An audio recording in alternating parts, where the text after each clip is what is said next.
Hello students, this is Professor Lou and this is our lecture about performance nutrition. So by this point in the class, most students are pretty tired. There's been a lot of material covered about nutrition and they have a lot of projects due and whatnot, so they're usually worn out.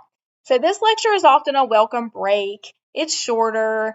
It is about an interesting topic, which is performance nutrition, meaning nutrition and how it relates to exercise and performance in sports and things like that. So we're just going to jump in here and get some information about that. Do know that this is just an introduction. There is more information in your text if this is something that interests you. Please take a look at that, and you may find that this is a very interesting topic for you and you want to do even more research outside of this class about it. So let's start with preparing for exercise. So when we are going to exercise, and let's take a caveat here and point out that exercise is very, very good for us. It is important for our health. It is strengthening to our muscles. It helps us to maintain proper weight. It helps us to decrease our risk of chronic disease. It maintains our body. Now, we can have wear and tear on our body from exercise, but we benefit so greatly from the activity of the body that exercise is really just a form of medicine. It really helps us to stay well. So before we exercise, we want to consider preparation for that activity. So we want to have fuel and hydration. So before we start exercising, 1 to 3 hours before a workout, our goal is to consume easily digestible carbohydrates for fuel and some protein to supply amino acids for our muscles. We want to avoid eating saturated fats and a lot of protein.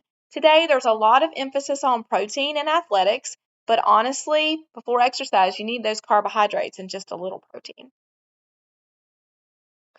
So how would we do this practically? You want to hydrate with water, eat complex carbohydrates, and some protein, and that's going to look like something like this. Banana and nut butter, apple and nut butter, oatmeal with low-fat milk and fruit, yogurt and berries, a handful of nuts and raisins, 1 part nuts and 2 parts raisins, for example. This is how you would practically do this. Now, during exercise, we want to slow fluid and energy loss. So we want to keep hydrated with small, frequent sips of water. For high-intensity workouts that last longer than an hour, it's important to have a small snack like raisins or a banana every half hour. And then after exercise, we want to recover and replenish. And replenishing sooner rather than later is optimal. So within 20 minutes after a workout, you want to restore your hydration and electrolytes, replenish the glycogen your muscles use during the exercise, and provide a pool of amino acids. So how would you do this practically? You want to rehydrate with water and some juice or a sports drink. You want to eat complex carbohydrates and some protein, such as turkey on a whole grain bread with veggies, yogurt with berries, low-fat chocolate milk would be an option. And these are the kind of things that you can do after your workout to help you restore and replenish your body. So exercise does generate heat, and that's an important consideration. And heavy exercise can increase heat production 15 to 20-fold. During exercise, there is fluid loss, and increased fluid losses from sweat occur. Those can be increased by heat and humidity, like outside environmental heat. So if you're working out in Florida and the humidity, then that's going to be different than if you're working out in a place that is cooler with no humidity.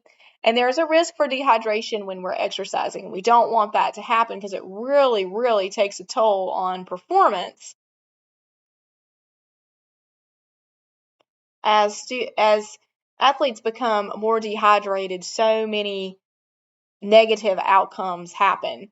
They have stronger thirst and vague discomfort and a loss of appetite. They can get a dry mouth, a reduction of blood volume and urine output. They can have a decrease of 20 to 30% in physical work capacity as they kind of become moderately dehydrated there. Difficulty concentrating, headache, sleepiness can occur, and this is increasing severity of symptoms. Severe impairment in ability to regulate body temperature during exercise can occur as a late effect and really impact the athlete. They can have an increased respiratory rate leading to tingling and numbness in the extremities. Now, this is a late sign that something's very wrong before something happens like collapse. If there's heat involved in the exercise, that's even more likely, like if it's hot outside. And so athletes can get very, very sick, and athletes can even die of severity of dehydration, or something like heat stroke can kill an athlete. So we don't want any of that happening. We want to try to prevent dehydration, and we want to consider the heat production of exercise, and then consider the environment in which exercise is taking place to take into consideration the risks that are involved with that. So you definitely want to stay hydrated during exercise. Now, there are a few times that people drink too much when they're exercising, such as it can happen with marathon running a lot, where people are running and it's such taxing on the body, and they're just drinking, almost as like a way to try to cope with the extreme physical stress. But if they're drinking huge amounts of water, then they can get water intoxication, which we talked about earlier in the class. And we don't want that to happen either. So we just want to follow good guidelines and stay hydrated without overhydrating in extreme ways. So what about vitamins and minerals and athletic performance? B vitamins are often suggested to try to improve athletic performance. They're needed for energy metabolism, and people should choose a variety of whole grains, fruits, and vegetables. Remember, we always want to avoid mega doses of vitamins and minerals because they can be dangerous. Calcium is needed for normal muscle function and strong bones. Low-fat dairy products can provide that calcium, as we talked about in our lecture on minerals. And if a person is lactose intolerant, then they're going to need to be careful about making sure they get enough of the calcium, even though they're lactose intolerant. That can be a little more difficult, for a person that's very involved in exercise, because they're focused on their exercise. It's one more thing they got to think about, but it is really important to get their vitamins and minerals properly when they're exercising intensely or when they're training. So calcium is very important. Adequate intake may be a problem for females when they are involved in athletic training, so they want to especially be careful. With iron, the mineral that helps us to carry oxygen, it is needed for oxygen delivery and energy production. Athletes do have higher losses of iron. Lean red meats, vegetables, and enriched grains can help with this, to try to make sure that that's accounted for. Vitamin D supports bone health and athletic performance. Athletes who live at latitudes above the 35th parallel, or who primarily train indoors, need to get increased vitamin D, because they may be at risk for low vitamin D levels. Other trace minerals that they need to be careful with are copper and zinc. You want to avoid high dose supplements, no mega doses of vitamins. It's not going to make your athletic performance better if you're getting sick from the very high doses of supplements. So what about vegetarianism? Can it be a good idea to be a vegetarian and an athlete? Actually, you can be a vegetarian and an athlete and perform well. Priority should be on growth and development. Vegetarian athletes may have an increased risk of lower bone mineral density and stress fractures, though. So that's one thing to consider. Vegetarian athletes may benefit from comprehensive dietary assessment and education. It's just especially important for them to make sure they're getting everything they need. What about young people and sports?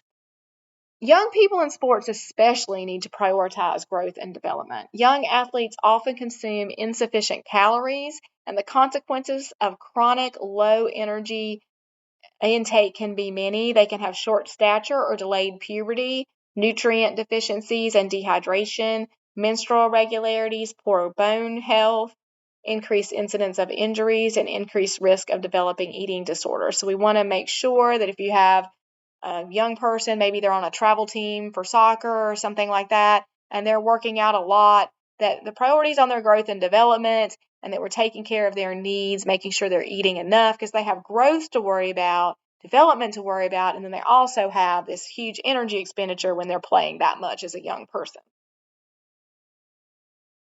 Now, what about nutritional supplements in athletes? You want to include practices such as, if you're going to use a nutritional supplement that provides calories, provides vitamin minerals, or contributes to performance and enhanced recovery, and are believed to stimulate and maintain muscle growth, then we want to look at all this critically and make sure it's really going to be helpful to you. You want to include products that contain micronutrients, herbal and or cellular components that are promoted to enhance performance. This can be a dangerous thing to do. You want to make sure that you are following nutritional guidelines and performance nutrition guidelines and not following false information that could be out there. Some supplements are used for nutritional, physiological, psychological, biomedical, or pharmacological reasons. And so, for example, a nutritional reason might be a supplement that's a food product or a manipulation that enhances work capacity for an athletic performance. Examples of those might be carbohydrate loading, amino acid, and vitamin supplementation. A psychological one might be any practice or substance that enhances the functioning of the body's various systems, like cardiovascular system or the muscle system, and thus improves an athletic performance. So those can be things like physical training, endurance and strength, blood doping via transfusions, warming up and or stretching. These can be physiological means of improving performance. You can have psychological means of improving performance, and those are any practice or treatment that changes the mental state and thereby enhances sports performance. You can have visualization, hypnosis, pep talks, relaxation techniques. You might have some sports counseling. Biochemical, you can have any device or piece of equipment or external product that can be used to improve athletic performance during practice or competition. Things like weight belts, knee wraps, oversized tennis rackets, body suits for swimming or track. And these are things that might be aids to better performance. And then you can have pharmacological, is any substance or compound classified as a drug or hormonal agent that is used to improve output and or sports performance, things like hormones such as growth hormones and anabolic steroids and caffeine. Now, there are serious risks to some of these issues or concerns about supplements in general and these ergonomic aids. Presence of overt and hidden ingredients are possible and can be toxic. There is inappropriate consumption of large doses, which we've already discussed, and the possibility of product contamination. And we discussed that when we talked about supplements in general, that they're not regulated by the FDA. They're regulated like foods instead of drugs. So they are regulated by the FDA, but not the drug side. So what can we say about that? Well, there's some things out there like sports drinks that, are sports foods that could be helpful. Concerns might be the cost, and these are very processed foods, so they may not, really be that great for you after all. They may be unnecessary, and they may be inappropriate in protocols in which they're listed. Medical supplementation like iron supplements, calcium supplements, vitamin D supplements, multivitamin supplements, omega-3s. These can help to prevent or treat nutritional deficiencies. Concerns about them include that they may be self-prescribed unnecessarily without appropriate supervision or monitoring. That's the most common thing that I have seen, is that someone's just gotten information from someone on the internet and they're just doing this thing and it's not something they really need at all. It could be harmful to them. Caffeine gets mentioned a lot when you're talking about sports performance. It's actually important for athletes that are working out and then they're playing for a conference or something to be very aware of what is allowed and what's not allowed. Caffeine is actually not allowed pretty frequently, and so they can't have a whole lot of it. Sometimes they can have a little and not have a problem with the standard that's set, but Caffeine is actually listed as a substance that can be, if in large quantities, can be banned in some of those conferences and whatnot. So not necessarily banned, but it's restricted and you can't use so much of it. So caffeine reduces perception of fatigue and allows exercise to be sustained at optimal for longer. Problems with caffeine might be the side effects. You can have a lot of increased heart rate from caffeine. It can be toxic when consumed in very large quantities. So today we have these caffeine-laden drinks, and they're much higher caffeine content than coffee or something like that. And so we're seeing when people consume those in very large amounts that it can be a really big problem for them. So we don't want to have excessive caffeine consumption. Some products are not disclosing the caffeine dose. Now, that's not necessarily on the caffeine sports drinks or the caffeine drinks in general, but you could have a product that's something like coffee ice cream. There's been some debate before that those products are not disclosing how much caffeine is really in them sometimes, and that's a problem. People could be getting more than they think. Okay, so we want to be really, really careful with substances that are intended to increase performance, but that may be harmful or may not help. Okay, so body weight and composition is important to consider. Weight gain is the increase muscle mass and reduce the fat. So when you are gaining muscle mass, you're going to weigh more. When weight is lost, then you'll lose fat and maintain the muscle, hopefully. And you want to avoid dangerous weight loss practices because you can have negative outcomes from that. Some athletes get into a place where they're very, very concerned about how their body looks or whether their body's the right size or shape or composition for their sport, and they can end up getting eating disorders from that. It's a problem with some sports more than others, but that is something that usually decreases performance profoundly, and so we don't want to see that to happen to anyone. It has a lot of other potentially long-term health consequences that we do not want to see for people. So we want to try to avoid that and encourage healthy weight and healthy weight loss when weight loss is necessary, because it's just so unhealthy to do it in a dangerous way. So the keys to successful and healthy weight loss are to assess the body composition, to assess the food intake, to assess the energy expenditure, to have a well-balanced meal plan, to modify the workout sessions as needed, to set realistic long-term goals, and to progress slowly. That is very, very important to get to healthy weight loss. All right. So when we talked about dehydration, we didn't discuss all of the signs, so let's do that. Signs of dehydration are as follows: elevated heart rate at a given exercise intensity, increased rate of perceived exertion during activity, decreased performance, lethargy, concentrated urine where it looks more brown or dark yellow, infrequent urination, so you're not urinating as often, and loss of appetite.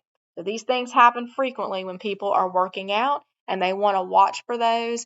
Maintain proper hydration, but not overhydration.